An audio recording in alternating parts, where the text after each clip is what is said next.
Hi, friends. I'm Zach, and this is Excellent Little Podcast, bringing you a little movie podcast starring Zach. If you're wondering where Mitch is, you guys can go back to the last video. Moving forward, it is just going to be me. That being said, since it is just me, we're going to kind of start dialing a few things back just a little bit. Shorts will be returning at the beginning of videos, but just right now, I'm experimenting, trying new things. So now I do have just a little bit of a catch-up that I have to do. And since I haven't been able to exactly review everything over the time that I've had, here's a very quick rundown of everything that we have yet to post. Oh, yeah? Uh-huh. Oh, yeah, that was a... sorry, I don't like garbage disposals. Now, of that list that just did pass, I do want to make an honorable mention for two of them. That would be Waitress and Taylor Swift The Eras Tour. I did love each and every single one of these, but I felt like I couldn't put these on our top 10 because Waitress was a Fathom event and the Eras Tour was a concert. But I do want to say that those were really lovely films. They were really great experiences inside of the theater. But unfortunately, I felt like I had to leave them out of my top 10. One last bit of housekeeping. Since I am a Disney cast member and there will be a couple of movies from our Disney catalog / affiliates, I do have to say, since I am a Disney cast member, I do not speak for the brand or the company. So all thoughts and opinions are my own. With that out of the way, let's go ahead and move on to Excellent Little Podcast's Top 10. All right, starting off with our number 10, we're going to kick it off with Killers of the Flower Moon. I know you are a little shocked by that, but hear me out. While I do love the performances that Apple and Martin Scorsese did bring over to our theater with the talents of Robert De Niro, Leonardo DiCaprio, and Lily Gladstone, who, might I say, Lily Gladstone was acting up to the chops and, to be honest, even scene stealing away from Leo and from Robert De Niro. So I thought that was really, really cool and really good props to Lily Gladstone. But one thing that really did not make it to get Killers of the Flower Moon just a little bit higher was I felt like this movie was just running a bit too long. I do love me some good drama, and I do love me some good explanation, but there were just some moments in this movie that were just dragging, and I just felt that if they would have cut down just a couple of little bits and eensy-teensy weenies, I feel like this movie would have been a lot better and a lot higher. But Killers of the Flower Moon, you are my number 10. Coming in at my number 9, it is gonna be Focus Features The Holdovers. Yes, it is gonna be The Holdovers. Director is gonna be Alexander Payne, who did a really wonderful job of taking that 70s aesthetic and just kind of sticking it on our screens as if this movie were plucked straight from the shelf of a VHS and put right into our movie screens, as the wonderful Jeremy Johns did say. Paul Giamatti, Divine Joy Randolph, and Dominic Sessa were wonderful castings, and when the three are on screen together, it's just pure movie magic, and you're just kind of transported into all of the rich goodness that this movie has to offer. So I do highly recommend my number 9, The Holdovers. Now time for my number 8 is gonna be A24's The Iron Claw. Now, I really, really enjoyed The Iron Claw. It came out a bit later in this year, so I knew that this movie was gonna be on my top 10 once I saw it. However, I do have to say, it's the one movie on this list where I'm not sure if it should be higher or lower. I do know it's somewhere in this top 10, but I chose to stick it at my number 8, which I really did love because Zac Efron, Harris Dickinson, and Jeremy Allen White did such a good job as the Von Erichs. And it was just a wonderful insight into masculine mental health, into the whole machismo of trying to impress your family and live up to your legacy, and how it can get a little muddy and a little dirty and a little messy, and how the weight of those expectations can sometimes really weigh you down, and how it just kind of looks throughout masculine depression, masculine mental health, all of that. I just thought it was really, really well done and very, very interesting. So I have to put The Iron Claw at number 8. Now for another surprise coming at you at my number 7, it's gonna be Oppenheimer. Oh my gosh, Chris Nolan didn't even make it to the top 5. What? That is crazy, but I really did enjoy Oppenheimer still. It was a very wonderful movie. The cinematography is wonderful. You could tell that everyone behind the camera and in front of the camera is truly a master of their craft, which is why it's still in my top 10. Cillian Murphy did amazing as Oppenheimer. I thought that the movie itself was just incredibly wonderful, but it does as well, like Killers of the Flower Moon, suffer from some editing. I feel like this movie dragged at some points, and there were some moments where it left me wanting, and not in a good way. But at the end of the day, Oppenheimer to me is my number 7. Now getting into my number 6, we are going to Elemental. Yes, it comes from our wonderful Pixar regular of Peter Sohn. One thing that I really had to say was a standout of Elemental was Leah Lewis and Mamadou Aziz, Wade and Ember. Their connection was really, really wonderful. They play off of each other really well. They're like water and fire, but at the heart of it is just a very wonderful generational story of being a second generation immigrant for Ember, and how she's trying to navigate that, trying to be the pride of her family, yet be her own woman kind of a thing. And just the world building of Element City as well just was really rich and wonderful. I also have to give a good point out to Steal the Show by Lauv. I thought that was such a wonderful song, and it was really well done.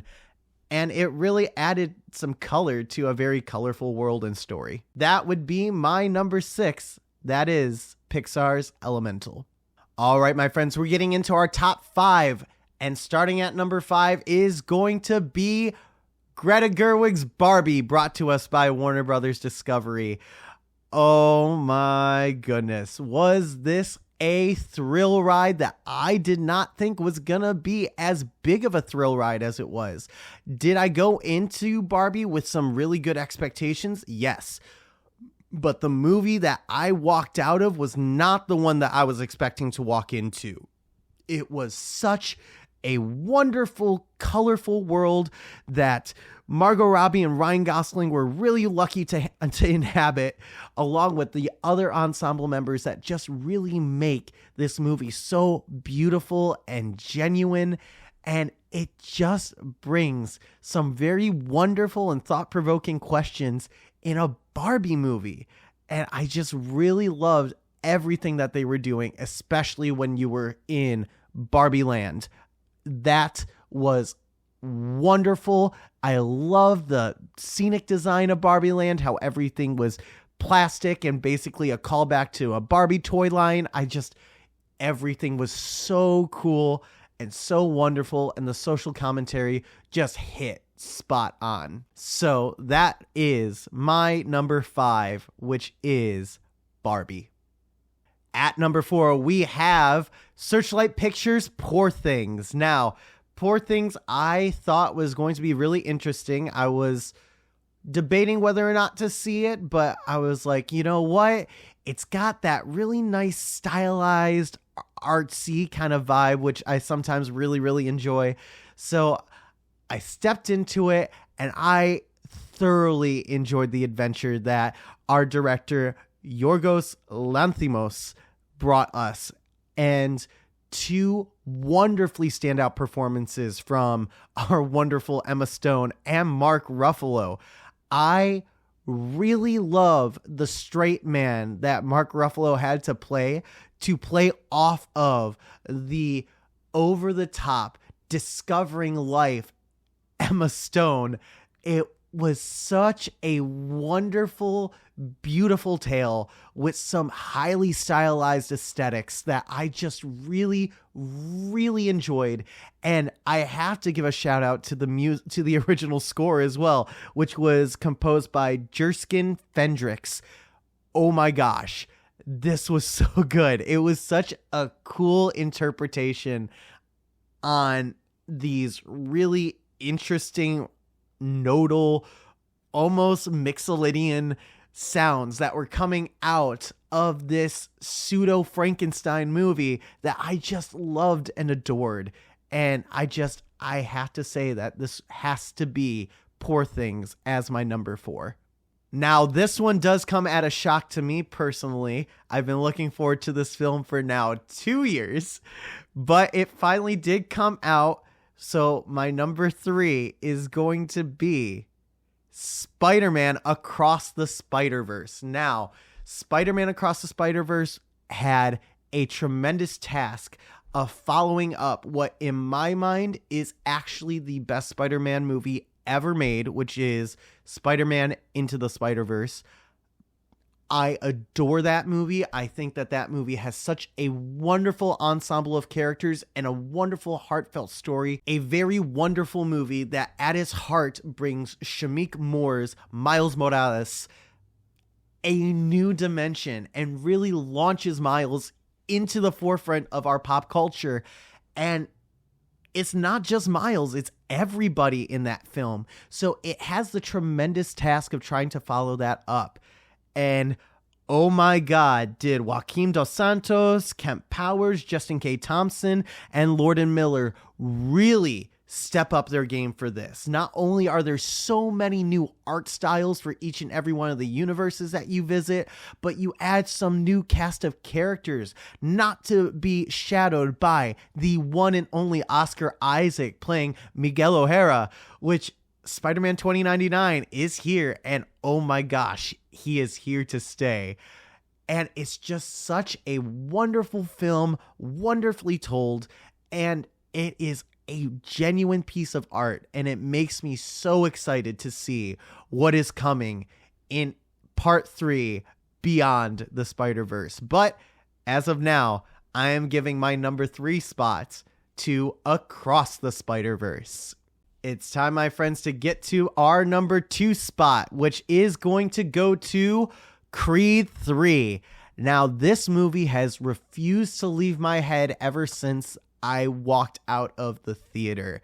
I really fell in love with this movie. I think Michael B. Jordan did a wonderful job both in front and behind the camera. You can still see that he is a little green, but the story that was told, the wonderful direction that he was able to give really helped set the bar for one specific performance of a certain actor that I know is a bit controversial right now, that of Jonathan Majors. Jonathan Majors' performance in this film cannot be understated. Now, no matter what you think of what he has been found guilty of doing, what he has done, I'm here to look at the art that was created by all of our friends for Creed 3. And there's no way to separate Creed 3 from his performance, because his performance is electrifying and absolutely animalistic, which is so contrasted from Adonis's now retired cool nature, not cruel, cool nature. And it's just such a really interesting story to have them be childhood best friends. And it's so interesting to see them just keep on pulling that tension until it finally comes to blow. And I just loved every single moment of it. One thing though that I have to say is that Tessa Thompson, unfortunately, her role did take a little bit more of a back seat on this one as opposed to Creed and Creed 2. So if they ever do move on in the Creed series, I do want to see more of Tessa Thompson's character, because her and Michael B. Jordan's chemistry is just pure movie magic. But one thing that I have to say, especially since we did mention it back in the most anticipated films of 2023, we have to mention the absence of Rocky / Sylvester Stallone. Sylvester Stallone was not involved in this specific production of the Rocky franchise / Creed franchise at all. And while that does suck, and there were definitely moments where it would have been nice to have Rocky in there, this film, I feel like, truly separated itself from the Rocky franchise and let Adonis Creed be Creed. Now time for the moment you've been waiting for, my friends. It is our streaming pick. Yes, we are getting to our streaming pick, which comes to us from HBO Max, or as it has been rebranded in 2023, just Max. It is going to be The Last of Us. I really loved The Last of Us. Now, I did not play the video game. I've heard so many good things for years about the video game The Last of Us, but this was my first official foray into The Last of Us, and boy, howdy did I enjoy this ride. But ironically, the thing that to me makes it my best streaming pick actually doesn't have to do much with Pedro Pascal's Joel or Bella Ramsey's Ellie. It actually comes with a one-off storyline very early in the series through Nick Offerman's Bill story. I ate that episode up. That episode should be nominated for an Emmy alone. Like, it is so good. I thoroughly enjoyed that performance and that story, and how that story was very wonderfully crafted, made it its own, and then supplemented it into Joel's and Ellie's story. It was just really wonderful, nice icing on the cake that then came full circle at the end of the episode. I thoroughly enjoyed it. Nick Offerman did a wonderful job as Bill, but I also have to say, Pedro Pascal and Bella Ramsey did excellent as Joel and Ellie. They were a wonderful dynamic. It makes me sad / excited for The Last of Us Part 2, which is going to come later down the road. But I am so loving my streaming pick, which is The Last of Us. And now, the moment truly that you've all been waiting for. It is now my number one pick coming at you, which is gonna be Godzilla -1. Yes, Godzilla -1 is my number one pick from Toho Studios.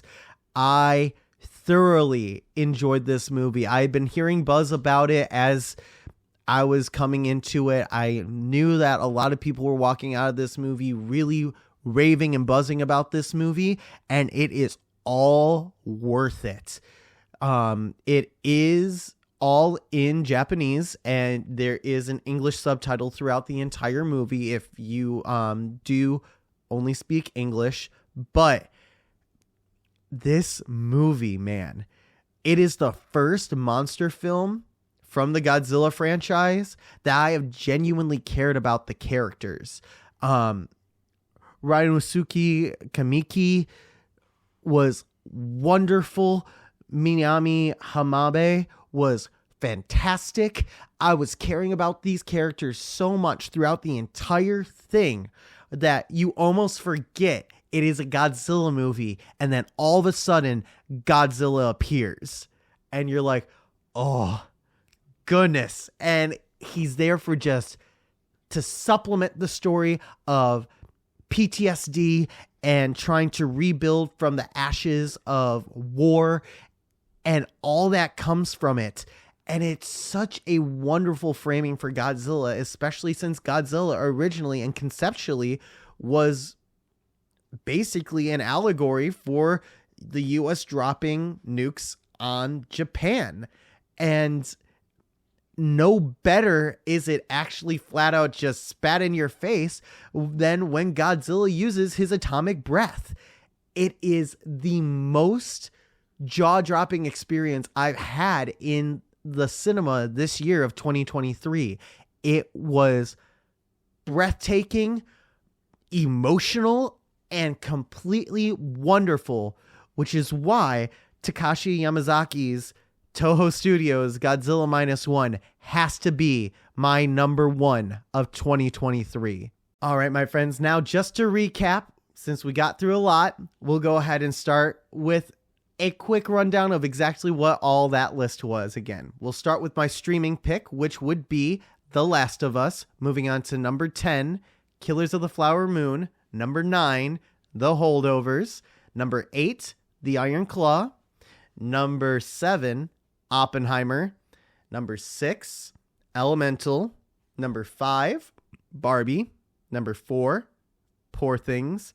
Number 3, Spider-Man Across the Spider-Verse. Number 2, Creed 3. And number 1, Godzilla -1. All right, my friends, that is my top 10 of 2023. Let me know in the comments, what are your top 10 films of 2023? Did I miss any? Did you enjoy one more than the other? Did you think that's Killers of the Flower Moon or Oppenheimer should be up higher? Do you think any of the other films are doing wonderful? What did you guys think of 2023 at the box office? Please let me know in the comments down below, and give a like and a subscribe, and I hope to see you real soon. Thank you so much for joining us, my friends, here at Excellent Little Podcast. Please make sure that we do give us a like or a subscribe, and please make sure you do leave a comment of that question. What are your top 10 favorites of 2023? Or what was your favorite streaming pick? Please let us know in the comments, and we can't wait to see you real soon.